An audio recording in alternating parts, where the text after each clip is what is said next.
Hello everyone, my name is Natalia and today we're going to continue with the second part of the little bee. This is how it looks when it's finished. Look how pretty it is. It turned out pink. In the end it looks super cute. I loved it. I made it in pink so you could clearly see the stitches because this part was supposed to be black, but it turned out really pretty. I hope you really enjoyed today's video. If you can subscribe to my channel, I would really appreciate it, and without further ado, let's get started. Alright then ladies, let's begin. We're going to make the eyelashes, the eyebrow and the mouth. Thread a needle with black thread and insert it through any stitch.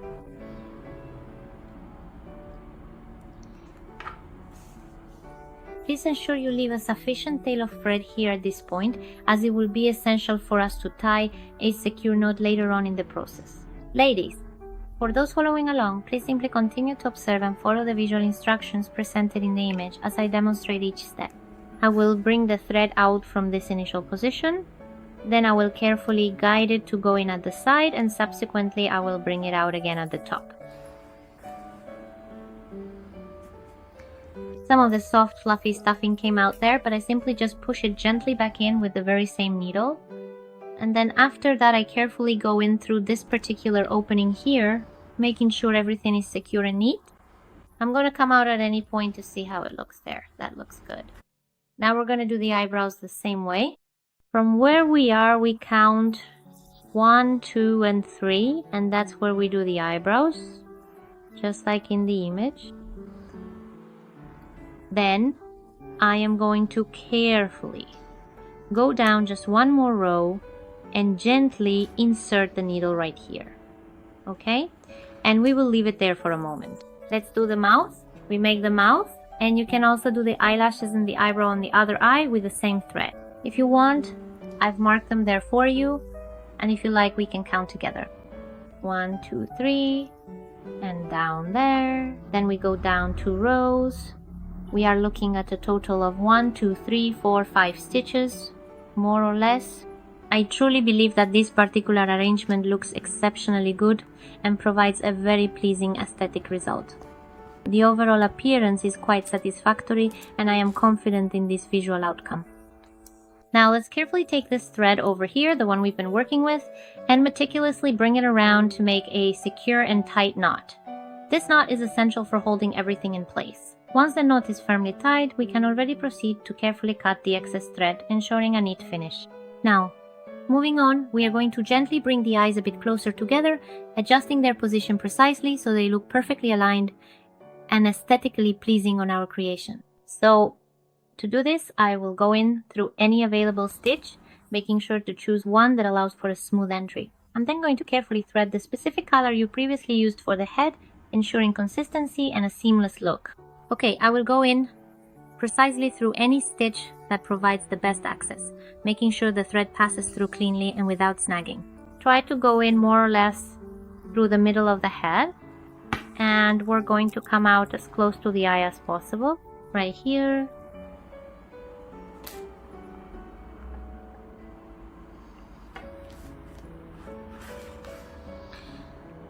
I wanted to come out closer to the eye, but since I couldn't, I came out here, and now I'll try again.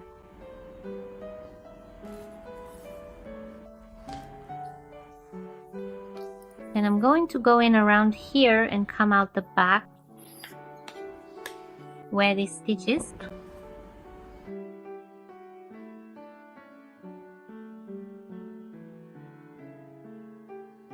And now we pull tight, but carefully.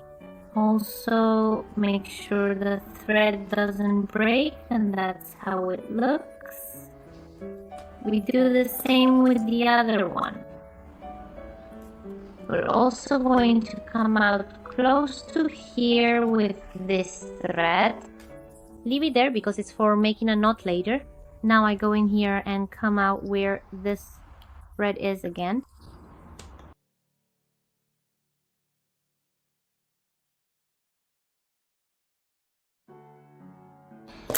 And we pull, apply some force, use our hands to help shape it a bit, and that's it. Here you tie a knot and hide it inside. Let's make the antennae. I already have one.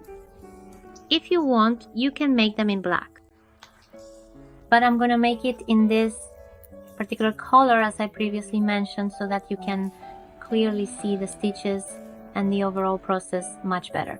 This specific shade provides excellent visibility for demonstration. So to begin, I will now create a magic ring, which is a fundamental crochet technique, by carefully working 6 single crochets into it. Let's count them together as I form each one. 1, then 2, followed by 3, then 4, next 5, and finally the 6th single crochet, completing the initial ring. We close our ring, and we're going to work in a spiral, as always for this. Round number 2, we work, and we're going to hide this yarn end. I make a single crochet, mark it, and then an increase. We repeat this until we reach the marker. Repeat 1 single crochet, 1 increase, 1 single crochet, 1 increase. For round number 3, we will now make 1 single crochet stitch in each and every stitch. I will carefully mark the very first stitch and then continue. Like this. For round 4, we will make 1 single crochet stitch, mark it, and then a decrease stitch. We are going to repeat that sequence. 1 single crochet stitch, 1 decrease stitch, 1 single crochet stitch, 1 decrease stitch. And now, from rounds 5 to 11, we make 1 single crochet in each stitch. Don't forget to mark the first one like this, that way you won't get lost, okay? Keep going like this until you finish round number 11, inclusive. And this is how it looks. When you finish here, pull the yarn, and that's it. And we leave it like that, we don't stuff it or anything. We need to make 2 of these to make the arms. I'll write it down for you because it's very easy. And I made a magic ring with 6 single crochets for the first round, and then I do from 2 to 10. 1 single crochet in each stitch, that's it, and we don't stuff it, okay? When you finish here, pull the yarn and thread it onto a yarn needle, and we're gonna carefully close it, stitch by precise stitch, ensuring a neat and complete finish, and that's how we'll conclude this part. Now let's begin our work with the wings, and I've already made some good progress on them because, as you know, we've successfully done this particular task before. I will of course write down all the necessary details for you right here, making sure everything is clear, okay, so you won't have any doubts. And that's it for round 6 to 1, 1, 2, 3, 4, 5, and 6. And I finished with 36 single crochets. Now from round 7 to 10, I do 1 single crochet in each stitch. Always mark the first one so you don't lose your place, and keep going, okay? Continue like this up to and including round 10. I finished my round, and this is how it's looking. Now let's move on to round number 11. I do 4 single crochets, mark the first one, 3, 4, and then a decrease. We repeat the sequence, 4 stitches, 1 decrease, 4 stitches, 1 decrease. Here are the instructions for round number 12, where you simply do 1 single crochet in each stitch.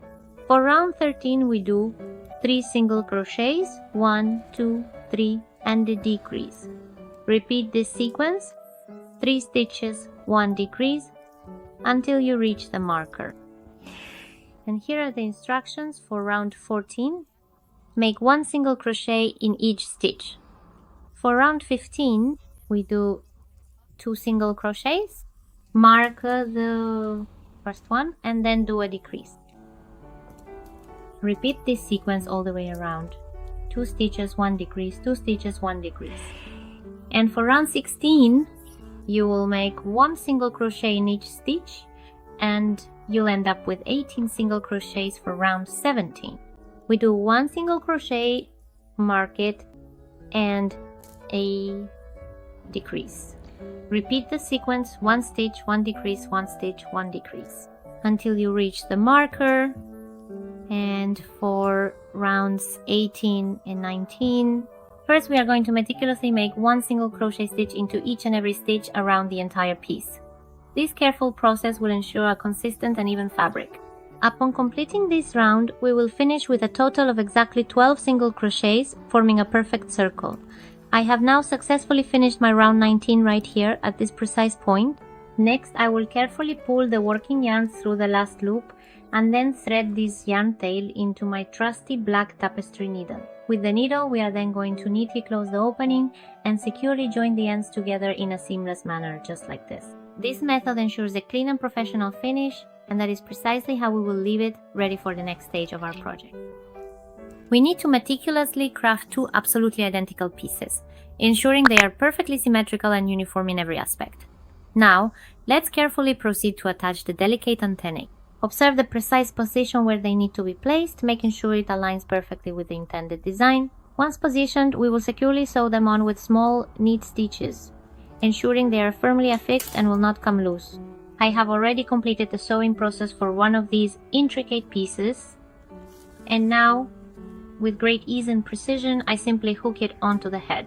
This attachment point is located right after the initial stitch, creating a seamless and secure connection just like this, providing a stable and aesthetically pleasing result. To begin, we will focus our attention on the head of the object. Here, we meticulously form a secure and aesthetically pleasing knot. This knot is crucial for the structural integrity and appearance of our creation. Once the knot is firmly established, the next step involves carefully tucking and concealing the loose end of the material deep inside the structure. This ensures a clean, professional finish, preventing any unsightly or protruding elements. With the end neatly hidden away, we can now proceed to the cutting phase. This requires precision to ensure the correct length and shape are achieved, preparing the piece for its next stage. Following this, our focus shifts to the attachment of the wings. We will carefully sew these on, ensuring they are securely fastened and positioned correctly to give the object its intended form and function. The sewing process will involve precise stitching to guarantee durability and a seamless integration of the wings with the main body. I've already sewn one, and we just sew this part here. Before sewing it, you saw that I placed it in this position. So it goes right in the middle, through here, from the back. Before sewing it on, make sure everything looks good from the front. And then at that particular moment, we began the process. I simply inserted the needle and thread into what appeared to be an arbitrary stitch, not necessarily following any predetermined pattern or specific location. The intention behind this seemingly random placement was purely experimental. I wanted to observe and assess the immediate visual outcome to understand how this particular stitch, placed without strict adherence to a design, would integrate with the existing fabric or material. It was a preliminary step, a quick visual check to gauge the aesthetic impact and overall appearance before committing to a more structured approach. This initial exploration allowed for an immediate assessment of the texture, the way the thread lay against the material, and the overall visual harmony, or lack thereof, that resulted from this spontaneous insertion. The objective was to gain an immediate tangible understanding of the stitch's contribution to the overall piece, providing valuable insight for subsequent more deliberate stitching decisions. I think that's good now. Now let's go over here, make a knot, and hide the end inside.